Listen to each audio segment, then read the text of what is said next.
And thank you for everybody for joining us today.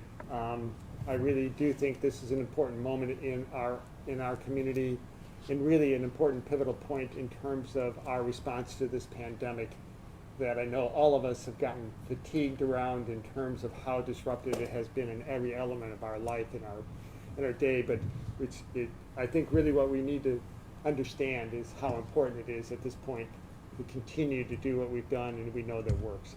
Again, my name's Rick Lofgren. I'm the president and CEO of UC Health, but I also have the opportunity to serve as the zone lead for the Zone 3 at the very beginning part of the pandemic.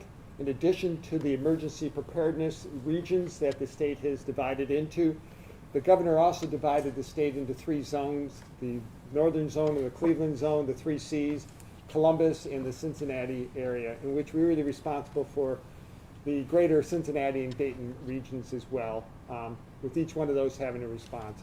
I think that one of the other things that has been of note and really a point of pride is how, through this beginning of this pandemic, of how we have come together as a healthcare community. That we really recognize that the first part is that at the surge, that we needed to come together on the healthcare systems, recognize that we needed to come together, that we're collaborators, not competitors, in terms of preparing to take care of our patients. And I can tell you that through the convening work of the Health Collaborative, that we've been able to get the groups together in terms of both the health systems, the nursing homes, the public health, meeting on a regular basis to really make sure that we're prepared for whatever comes our way related to the COVID pandemic. And I think it's really been incredible work and really gratifying to see and to be part of all that. I think the reason we're here today is because of what we're seeing, is that at the early part of the pandemic, we had the lockdowns, all the other things we did, but and as difficult as it is, we didn't have a lot of information. We didn't know much about the virus. We didn't have a lot of testing, but we did bring this virus under control. We opened up our community more through May and June, saw an uptick in sort of young adults that translated into hospitalizations, and we responded by having mask and a mask on campaign, and it came back down. We've seen a little uptick in terms of late August in young adults. That really didn't translate as much into hospitalizations. And they really sort of were moving along in terms of seeing that it had the infection under reasonable suppression. But things have changed since the beginning part of October. One of the things you'll hear about is the increase in cases. The number of cases are doubling, and I know Dr. Alessandrini will go through this. But what we really want to tell you is that at this point in time, we have more people in the hospital than we've ever had at any point in this infection and pandemic. And more importantly, the entire community respond to what we know works. We know that social distancing, washing your hands, and wearing a mask works.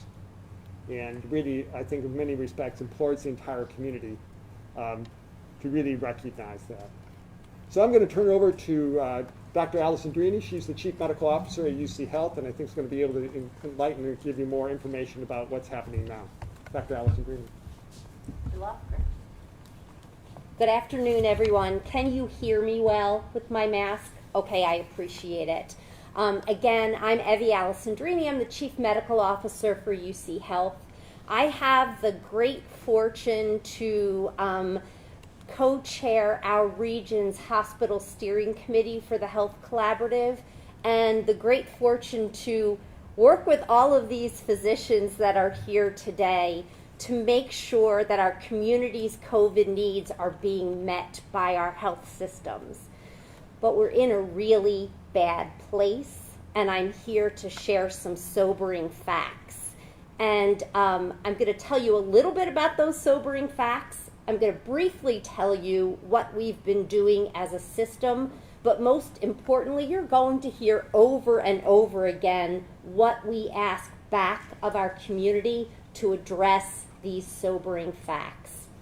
So from a healthcare provider's perspective, we are at the most critical point of our COVID-19 pandemic since this has begun.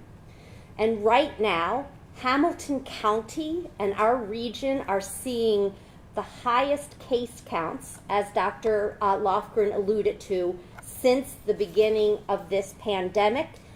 Just 2 weeks ago in Hamilton County, we had 114 confirmed lab cases in one day. Yesterday, we had 227 cases. And the doubling rate is occurring every 14 days. So unabated, without our interventions, in 2 weeks, we're going to be seeing over 450 new cases every day in our area. And I know that lots of people get COVID and they recover. However, lots of people get COVID and they land in the hospital. And this is the part that's concerning for us. We want everyone to be healthy, but right now in Region 6, which is the 8 counties down here in southwest Ohio, we have over 250 patients in the hospital right now. Our prior peak was in July at 188. Also, those hospitalizations, ultimately many of those people translate into needing critical care services in intensive care units. And right now, today, we have 65 patients in our region in intensive care units, and that's compared to the peak of 62 that we had in July. Lots of those people unfortunately die. And in our area, we're seeing about 25 patients die a week. So imagine if we had a fatal bus crash every week. Would we act? Yes, we would act. And so our ask is that we act together as a cohesive community to respond to this health emergency in our region. And I just want to make it clear, everybody's impacted by this. It's not an urban problem. It's not a rural problem. It's not an old person problem or a middle-aged person problem. It's an everybody problem. And so we can all land in the hospital or in the intensive care unit or, God, willing, dead. And we don't want that to happen. So those are those sobering facts and where we are right now. Just want to affirm that this group, we are committed to the health of the community. We are the 7 a.m. gang. We're together a lot of times 7 days a week, right now 3 days a week, to prepare for this emergency and to continue to manage what's happening. But we need your help, and my colleagues will talk about some of the things that we're doing as a region, but we can't do it without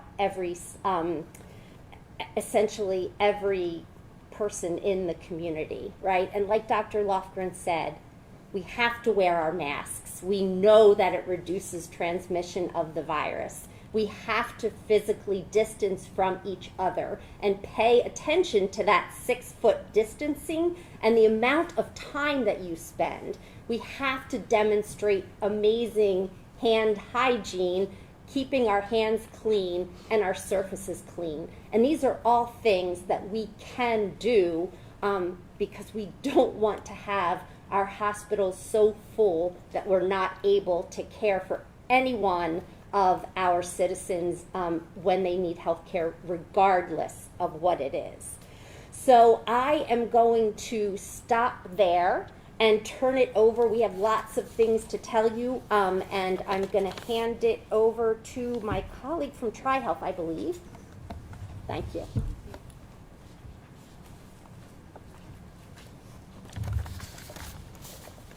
Can you all hear me?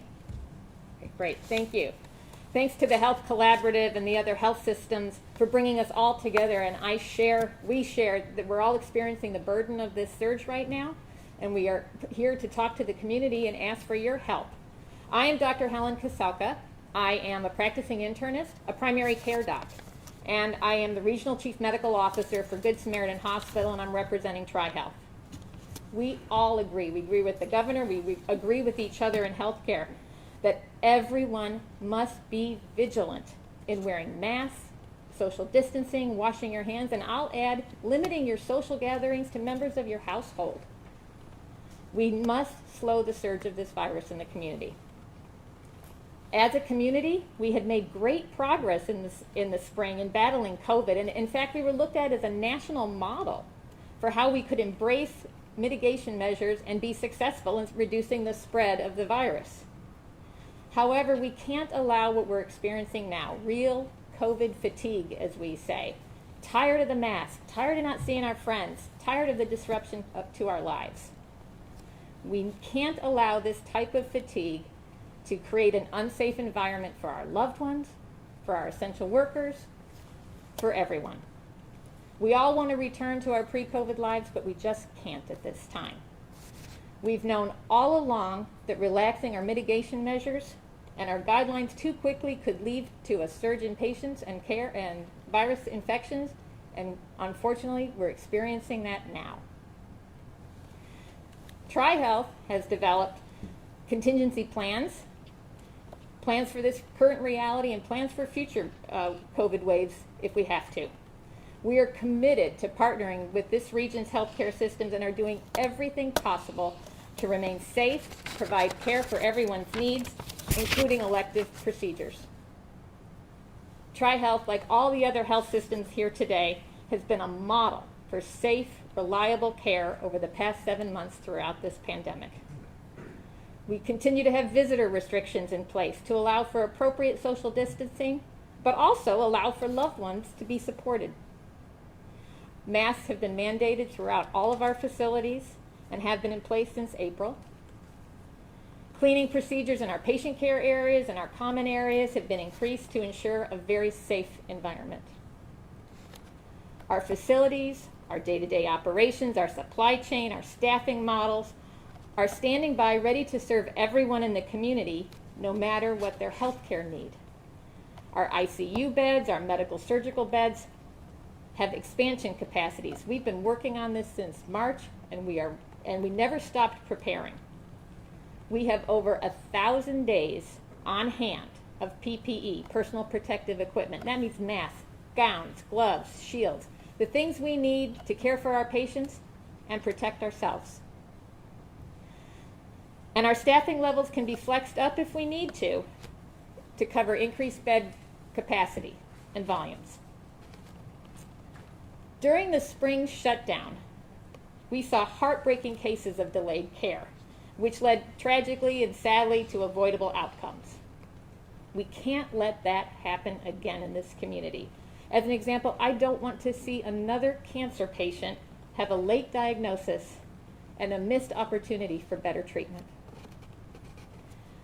Our primary message here today, all of us, is to remind the community that COVID mitigation measures are critical. Mask, wash your hands, socially distance, and limit your gatherings. But just as critical is your overall general health. TriHealth, please, TriHealth does not want anyone to delay care. No one in this room wants anybody to delay the care that they need. We are all, as a region, all of our systems, we are safe, we are ready, we're waiting to serve the community. We're ready to serve all patients, whether they're COVID patients or have other health care needs. Thank you.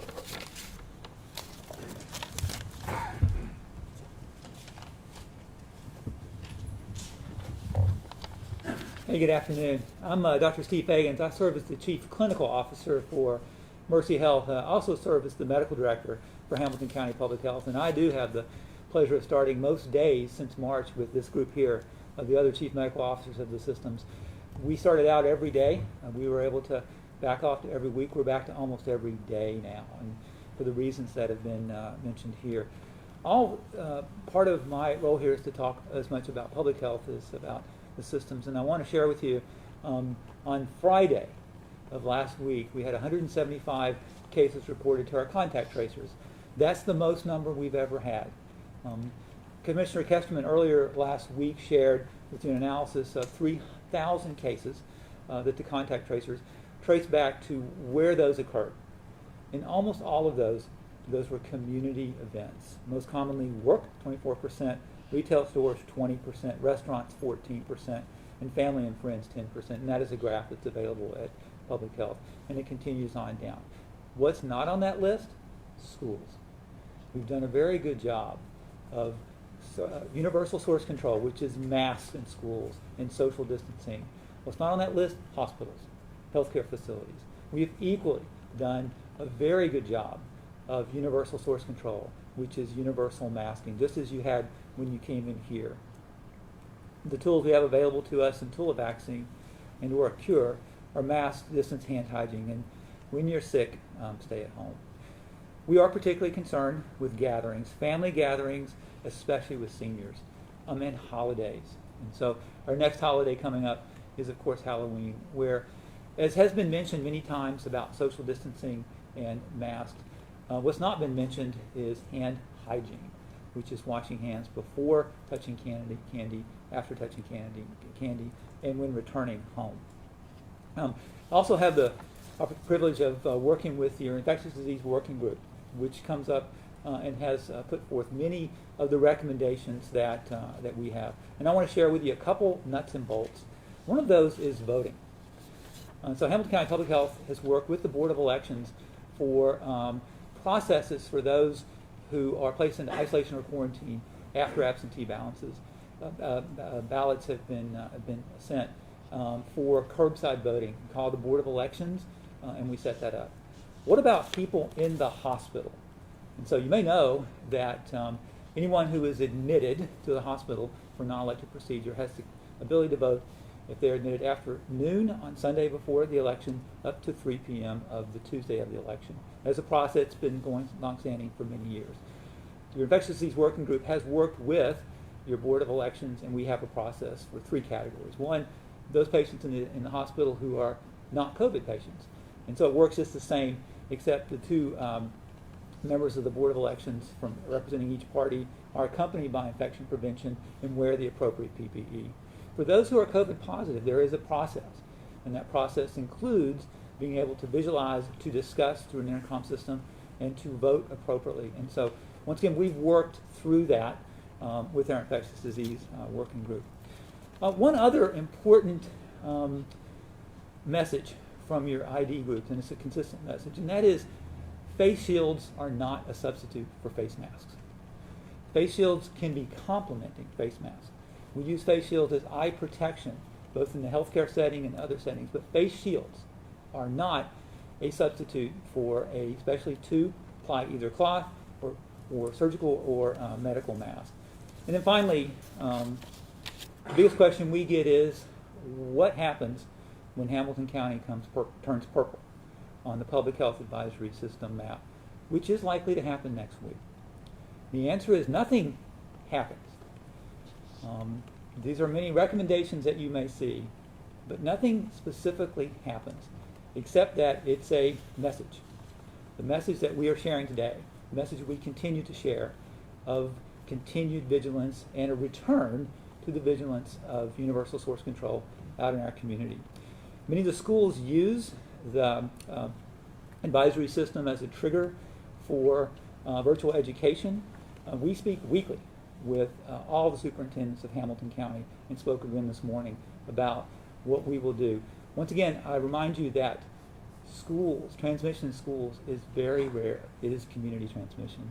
And so our capability to continue the very important in-person healthcare, in-person education remains a priority for us, both in public health and the health systems. And I will turn it over to my colleague, Dr. Davis from Children's. Thank you.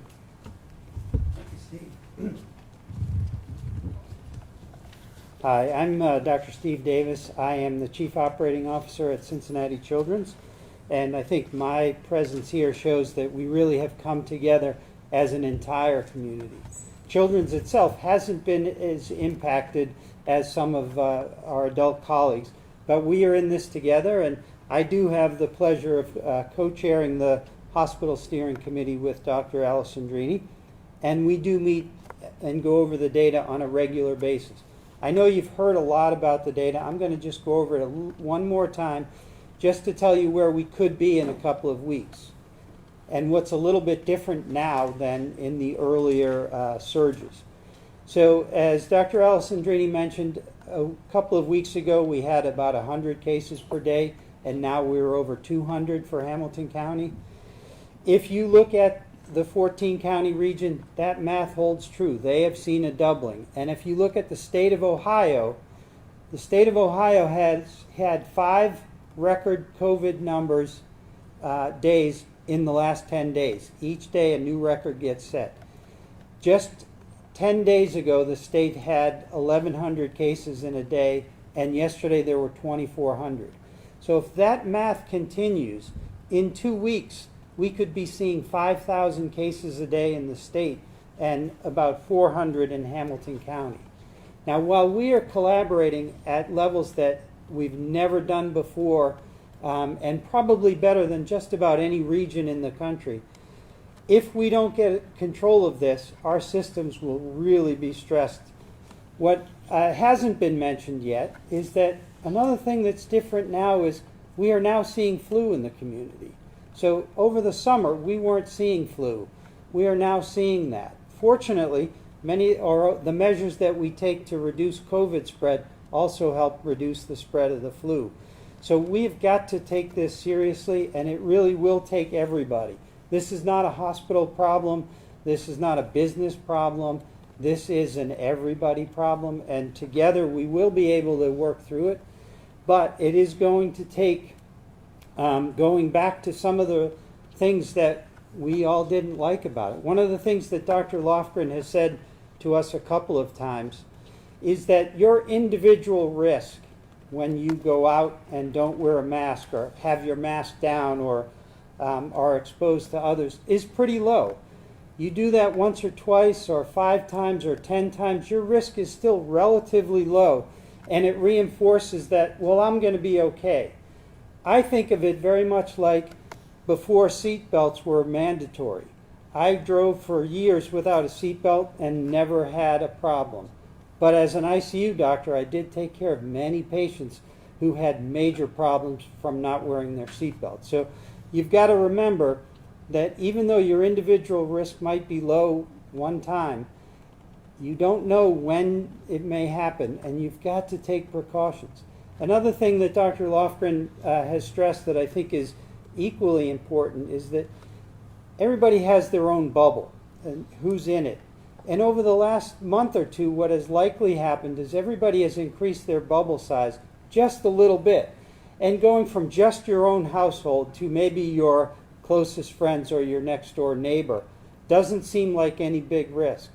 But if everybody increases their bubble size by just a few, the impact on the community is pretty significant. And that's why it's important not just to wear your mask when you're at work or when you're in public, but if you're in your own house and you have people in your house that are not your own family members that live there, you ought to be wearing a mask. Nobody likes that, but it is what we need to do to protect each and every one of us. I will stop there and turn it over to, I think Dr. David O. is next from Hawksworth.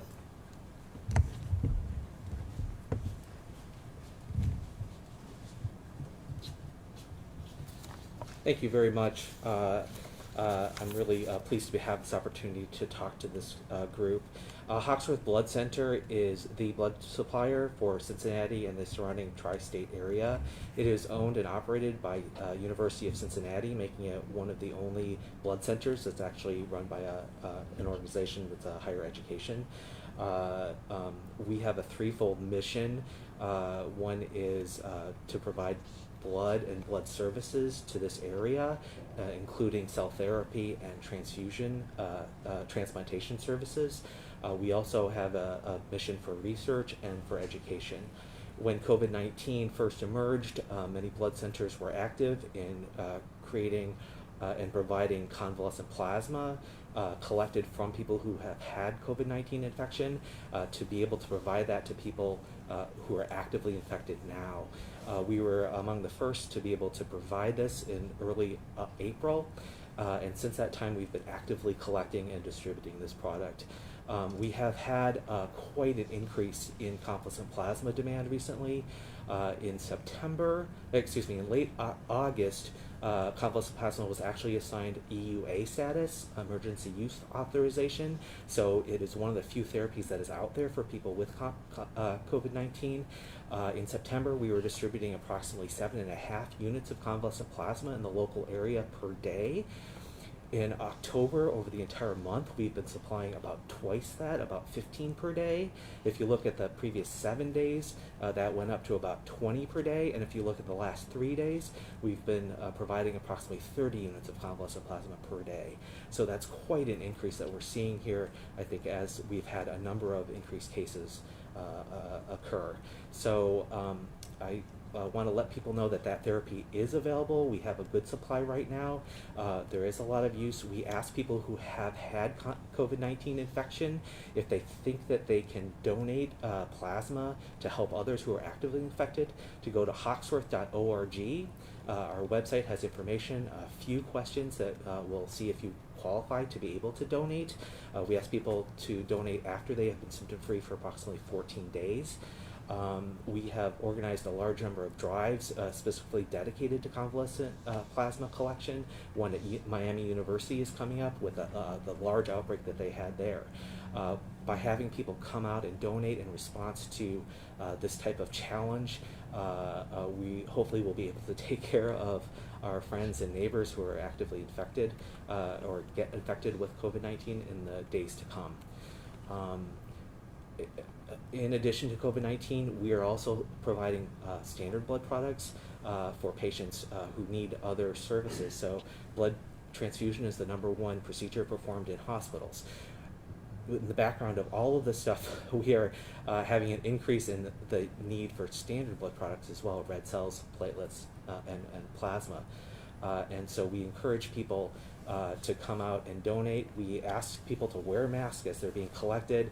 Of course, we have to get closer than 6 feet in order to collect the blood, but we try to minimize risks in terms of social distancing as much as possible. And we all see that there continues to be a need for blood products to support all their activities in the hospitals, as was mentioned earlier today. So I encourage everybody to go to hawksworth.org, find a location where you can donate, and try to help in this time of need. Thank you.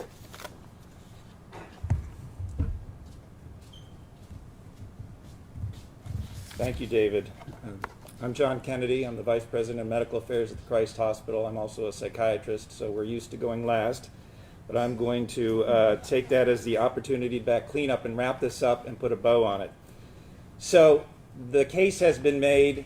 The burning platform hopefully is there. We can say wear a mask, but why aren't we wearing masks? So as a psychiatrist, I have a little something to say about that. We're dealing with a number of things. Number one, human beings are social beings. We are hard-coded to work in groups, work together. In fact, if you isolate someone, it's bad for their physical and mental health. We need to be social. If you take a look at the average 50-year-old, has lived 600 months. We've been wearing masks for 6 months. That's 1% of the time that an adult has been wearing a mask. We're not used to doing it. We're used to living life without a mask. So we're facing that. Number two, we have a hard time perceiving threat level. This is an invisible virus. You can't see it, you can't smell it, you can't taste it. And the time you're most dangerous is when you don't have symptoms. So we are unable to perceive the risk accurately in order to make a decision. Number three, masks don't really protect you, they protect other people. And so I guarantee you, if a mask protected the individual, we'd all be wearing them and it wouldn't be hard. But it's more abstract to try and protect someone else rather than yourself because you feel fine, so you're not a threat. And finally, number four, masks are annoying. They make your glasses fog up. So that's what we're dealing with, and what that leads to is COVID mask fatigue. Why does that sit in? Because we have a crisis right now, and in any crisis, this or others, we are able to temporarily change our behavior. It's not hard. We feel the threat, we feel the risk, and for a short period of time, we can correct our behavior. However, that doesn't last forever. We attenuate to the risk, we start to get desensitized, and other risks come into play. As an example, After 9/11, we had a color-coded threat system for terrorism. We have disbanded that system 9 years ago. We don't do it anymore because we got attenuated to it. So I'm going to offer 2 recommendations for how we change. Concrete recommendations, hard to do, but I think this is how we get to beyond the other side of COVID mass fatigue. Number 1, we need to shift our perspective towards that of respect. And I'm going to give you an example, and that is sneezing in someone's face. If I walked up to you and sneezed in your face, you would punch me, right? It is hard-coded into us. Well, where did that come from? Well, first, it's gross, but second, it's rooted in public health. We understand that that's bad for us. And we teach our children from a very young age, don't sneeze in someone's face. We get that they do it, but we indoctrinate folks that we need to stop doing that. This is the same thing as sneezing in someone's face, and we have to view it as unacceptable. And if someone were to sneeze in your face, you would view it as disrespect. If someone walks up to you and doesn't have a mask, they are disrespecting you. And if you don't wear a mask, you're disrespecting them. Second thing, shifting the perspective on time frame. This is not a short problem that's going to go away right away. I'm not going to make the prediction, but I think it's reasonable to say that for the rest of this year and probably all of 2021, we're going to be wearing masks. And once we can accept that fact, we can get on and make this a habit rather than a response to a threat. This is like going to bed and going to sleep, waking up and brushing your teeth, having breakfast, putting on clothes, and a mask. It's just a habit at that point. You're not doing it because of a threat. It's because it's part of normal life. So we have to transition from a crisis-based response to a habit-based response. And I get that we're going to grieve because this is the first Halloween, it's the first Thanksgiving, it's the first Christmas, it's the first Hanukkah, that we're going to be in this situation. And that's hard. But you know, this is our generation's World War. In World War II, we lost 290,000 American troops to combat deaths. We're at 220,000 Americans right now to COVID. We will catch up and surpass that total of World War II combat deaths. This is our World War. And unfortunately, the virus is just a little piece of protein, smaller than a speck of dust. It doesn't have a brain. It doesn't organize. There is no leader. They don't vote. They just make us sick. We cannot negotiate with the virus. We can't ask for a ceasefire at Christmas so that we can all get together. It doesn't care because it doesn't have a brain to care. So we need to be the ones that make the change. So respect-based change and time-based change. With that, I'll wrap up and send it over to Dr. Lofgren.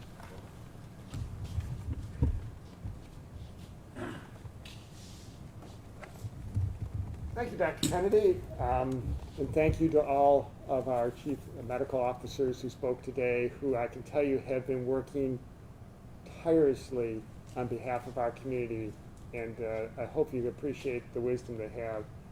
And I think Dr. Kennedy did summarize in so many ways the practical elements of what we're talking about.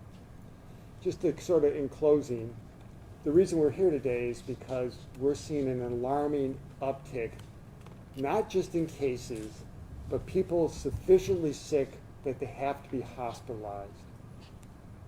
Besides the human suffering that in and of itself, it really does threaten our ability to take care of all the care that we need to provide in our community.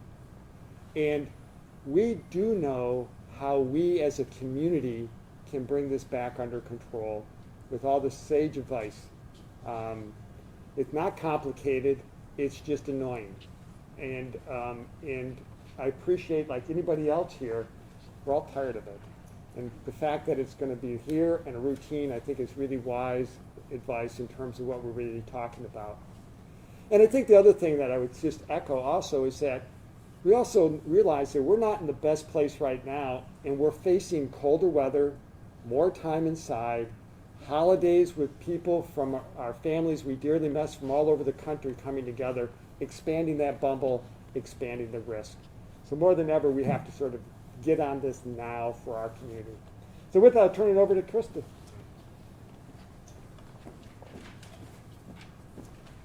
Good afternoon, everybody. I'm going to go station by station in no particular order, so I'll start with Channel 5 for questions. Sure. Thank you. My name is Curtis Fuller. First, let me say to all of you, that was probably, in 7 months, the best presentation I've heard, and I've seen a lot of them. Because the challenge has been, even as news organizations, the messaging. It's been all over the place. And quite frankly, this is one of the first times, I think, I've heard a strong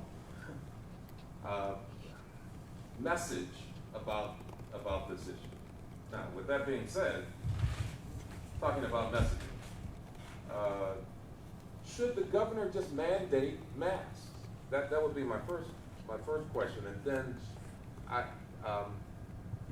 in terms of areas of concern, I know some of our bars and restaurants have had a concern.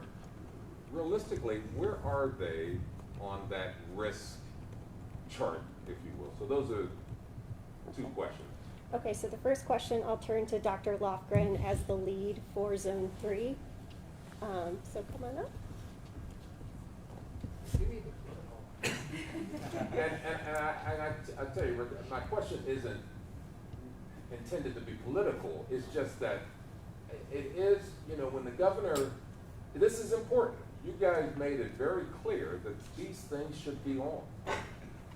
But it's, people see people going to football games and can't go to a bar, they have to leave a bar an hour earlier.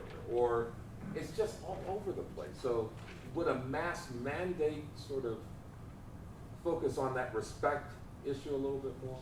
Yeah, I think you hit it. What I would say is that, early on there was mandates, there's pushback about mandates, individual freedoms and the like. And at some level, this is about the community taking care of the community. And I think Dr. Kennedy captured it very nicely, is that this is really about showing respect to the other person and elements of this. It's not about, I'm going to be cavalier, it's how am I going to protect the community about that. And that's where I think ultimately we've had a lot of conversation. It is about the peers coming together in terms of our community, saying it's not okay to sneeze in my face, and figuring out how we get to that social norm, because I think we're going to get more long-term traction than simply trying to put a mandate in. And I think the issue about it also has been a challenge, is just policing it as well. I know there's several people have been looking at the risk of various areas. I don't know, Dr. Fagans or others want to talk about bars versus other activities. We did.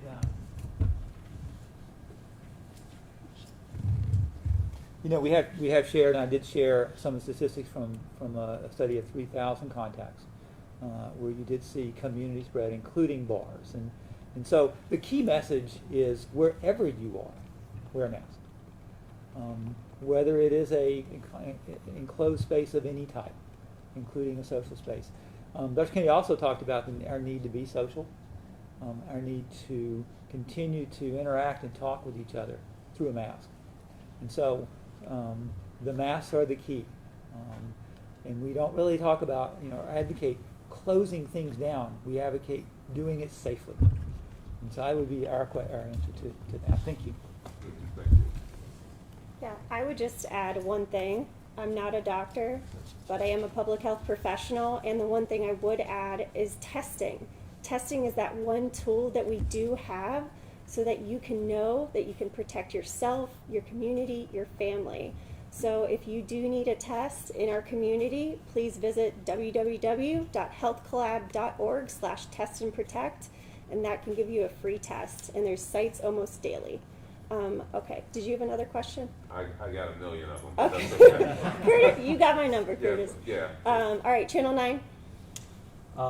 Kind of along the same vein as Curtis, I'm Josh, was on Channel 9.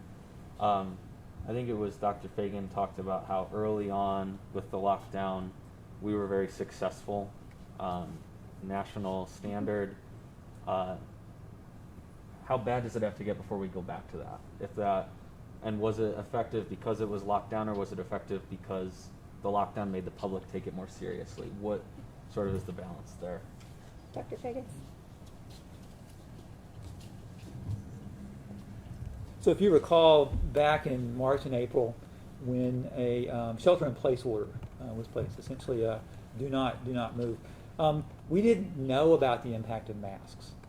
There are many things we didn't know at that time, and so like any crisis, we had to shelter in place, and we clearly saw a decrease, a very relatively low transmission of the virus. But at some time you have to open up, and when we did, and most of you have seen the statistics from Hamilton County, you see a real significant up curve. When we began to wear masks, you saw a decrease, and that's what we're talking about now. And so during the shelter-in-place order, we did not have our understanding of universal source control, which is masks, but we did know we had to limit exposure. And so that's the difference between sort of then and now. We know a lot more. We know that there is, in fact, some benefit to even those wearing a mask in terms of the viral load that you are breathing in. You may still get COVID, but it may be less symptomatic. And so there is benefit to two-ply masks that we have now and we understand now, and our ability to continue to interact and be social, which we did not know at the time of when we had to put shelter-in-place orders in place. So thank you. Okay. Channel 12? I have no questions. Everything's Okay, Channel 12 has no questions. WVXU? How close are we, if we are, to needing to open up the Duke Energy Convention Center again as a hospital? Okay, so the question is about reopening an alternate care site such as Duke Energy Center. Dr. Davis or Dr. Alessandrini?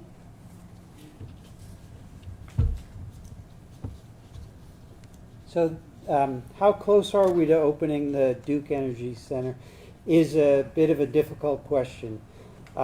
Partly because it takes about a week to 10 days to prepare the site to be able to take care of patients. Now, the teams that have worked on that already have a plan in place. We met this morning for an hour to go over that with all of our health systems to make sure we are in agreement on the best ways to do things. So we don't want to open it unnecessarily. It's not a place where we really want to put patients. If we need to, we are prepared to. But the challenge is that if the doubling time of the virus is 2 weeks and it takes 10 days to get the Duke Center ready, then we actually have to be prepared well before the time that we think it's ready. I think we are prepared for that, but I think in the next 2 weeks, all of the measures that you've heard from my colleagues are going to be critical to slowing that down, because we really don't want to have to do that. But it's been considered recently. Oh, we talk about it every week, and we had a specific meeting just this morning on how we would do it if we needed to, and what we would need to see in the community to have us do that. So we are well prepared for it. We just would rather not have to do that. What do we need to see in the community in order to go? The same thing that we saw in the two earlier surges, that the pleas to the community, everyone rallying together, doing the things that we know work, will slow the trend down. So if we see in the next 2 weeks that people really do commit to wearing their masks everywhere at all times and reducing your bubble to really only the people that you live with, and not frequenting places where they are not following good public health guidance, I think we will get it under control. So it really is up to all of us to prevent that. Can I add something to you? Absolutely. Okay. And just to add, two things for everyone to think about. One is, if it were you or your loved one, having care in the Duke Energy Center is just not the same as being in a certified, safe hospital bed. That's important. So we don't want to go there, but we will do, if we need to, we will, and we will be prepared and do the best that we can to make it safe. The second thing that everybody needs to remember is when we were really ramping up the Duke the last time, we had stopped semi-urgent or elective procedures, and we had staff around to become available to staff an alternate care site like the Duke. Now, when we closed and slowed down those procedures, we saw unintended consequences from that, from the health of our community. So we don't want to slow things down if we don't have to. But remember that now all of those staff are working. They're taking care of patients. And so we may have to redirect staff as well. So as Dr. Davis said, we are prepared. We talk about this all the time. But if we can institute respect, thinking about our masks, following these guidelines, then our goal is to obviate that need. Does that mean it's possible we could stop elective surgeries again? Those will be decisions that will be made that are really and truly based upon the needs of our populations, and we will take those things very seriously and do that together as a community. Thank you. Fox 19? Once a vaccine or treatment is finally distributed, what kind of time frame are we looking at to return to normal, or is this the new normal? Okay, so the question is, with the timeline of a vaccine or treatment, what is a timeline to get back to normal? Who would like that one? Dr. Fagan. So, lest we talk about the Duke, we talk about the vaccine even more. And so, I'll just talk first about the vaccine. It's likely that before the end of this year, there will be 2 vaccines available, at least one of 2. Remember that those go to Tier 1A, which is healthcare first responders and direct healthcare workers. Okay. And so the process by which the distribution and vaccination of our own employees and our own first responders is itself a pretty complex process and really dominating. We expect that to last well into the beginning of next year. The second Tier 1 is those, so that's the individuals most likely to encounter the virus. The second is individuals most likely to have complications from the virus, long-term care, congregate care settings. And so that distribution, once again, very complex, because the 2, there's the vaccine and the booster. The process of data collection, the process of doing that will carry us well into at least the second quarter of 2021. What I think you've heard pretty consistently from National Public Health expert is that it will be mid-2021 before we have general availability of a vaccine. And I think that that's pretty consistent. Beyond that, it's hard to say. Dr. Kennedy is so right. 2021 is going to be a year of the mask, just like 2020. It is going to be our new normal. Just like 9/11 changed the way we walk through airports forever, for a long time. This virus, this pandemic, changes the way we do a number of things, including how we socially interact with each other. So it is likely that there will begin to be more general distribution of a vaccine in mid-2021. We are using our experience and our work to vaccinate our own people, healthcare and first responders, as a trial, as an understanding, and then those in long-term care, and then we'll be able to have more to open that up. And so that's the timeline, and that's a timeline that was recently shared by the CDC, so I'm not making that up. And also it's a timeline consistent with the Ohio Department of Health and what we understand here locally in public health. So, thank you. Okay, Ann Saker with the Enquirer. Thanks very much, Krista. So this is maybe Dr. Allison Tree or Dr. Davis can address this first question, which is, can you outline specifically how you are differently prepared now for a surge than you were back in March? I mean, just sort of the physical space that you've got. I mean, you've got, however you've done that, you've opened up spaces for beds that you didn't before. If there's a way to quantify that, I think that helps readers understand where the threshold is. And the second thing for Dr. Kennedy is, there have been, I've seen at least in national stories, sort of feminizing references to wearing masks. And, people making cracks about it. You have a purse that matches. Stuff like that, which, a year from now may be indeed a fashion statement, but what I'm asking is, do you think there's an element of this weird response that a mask feminizes you that is Okay, so the first question First is, question is like the specifics of how you're prepared now for surge. so the specifics of what we're doing now versus what we did back in March. Right. So Dr. Alessandrini? Yeah,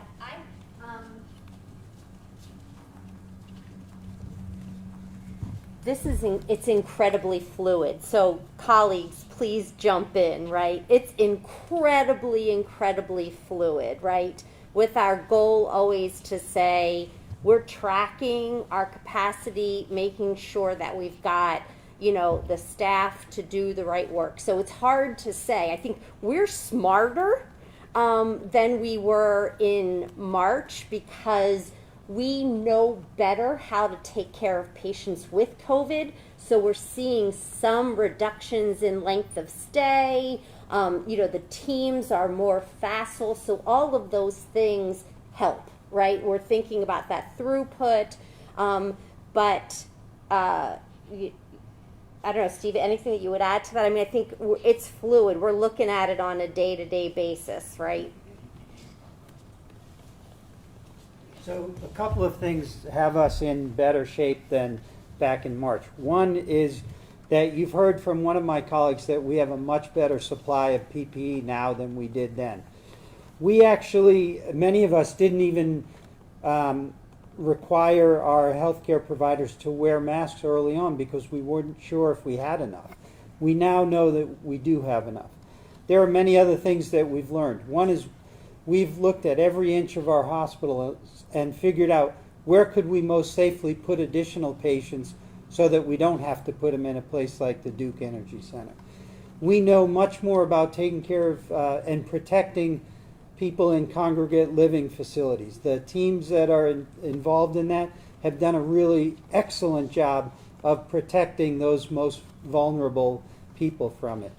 We have done things like training or cross-training some nurses who work in maybe an ambulatory environment or in a regular hospital setting to be able to help out with sicker patients if they need to. At Children's, we've increased the age at which up to where we would take patients, as an example, and done some additional training for some of our nurses if they were to take care of a 30-year-old that they normally wouldn't under non-COVID circumstances. So we've learned a lot. We continue to learn, and we are better prepared, but that does not reduce the risk to the community if the community doesn't act as one. I might add something, if you will. The only other thing I might add, and that really is different now, is that we as a healthcare system, because of the collaboration, know what we have and what we don't have. We have much better data.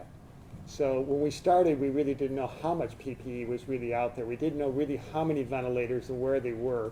We now track that every day at a region up to the state so that we actually can then manage the supply of what's needed so as we prepare for the surge. We are light years ahead of where we were in March. We were sort of flying, building a machine as we were flying it at that point in time. So I want to emphasize that part of that learning is that we have plans, and the plans are thoughtful now, they're coordinated now, and they're linked with data, meaning that we understand and have line of sight of what's happening. And I think that really allows us to prepare in a way we were not before. And we've got about 4 minutes left, but the last question is in reference to the social connotation of a mask and what that means. So I'm going to let you in on a secret of psychotherapy. Rule number 2 of psychotherapy is just because someone throws you the ball doesn't mean you have to catch it. So I appreciate that question. I'm not an expert in feminist theory. I would answer it this way. I think that this situation highlights a tension between the rights of the individual and the collective rights. And the country was founded on rugged individualism and individual rights. And so, there was a question from Curtis, why not just make everyone do it? But I think that has implications. And there's a certain segment of society who says, you can't make me do anything. If I want to drive 100 miles an hour, I'm going to do it. So to force someone to do something, I think, provokes resistance. And I think those who cherish and treasure individual rights, we'll find any number of arguments to be made, and perhaps tapping into an anti-feminism approach is one strategy, just in the service of talking about individual rights. Could I ask one last question since you're up there? Sure. Since do I have 30 seconds? 30 seconds. Oh, 30 seconds. Could you, my daughter is a junior in high school, and she's having a rough time, like so many other kids. Can you just say something to young people who are challenged by their virtual learning and just challenged that this is happening in their world like the rest of them? I wish I had something magic to say. I think that this is suffering, and kids suffer differently than adults, and it's hard for them to know when it's over. I think the thing we can console them with is that the adults are making adult decisions and will help out. They can do their part, but we're the adults and we need to make those choices. And that last question was in reference to what would you say to all the students out there really struggling with virtual or online learning. That is all the time we have today. Thank you all for coming. If you have additional questions, feel free to reach out to me. Thank you.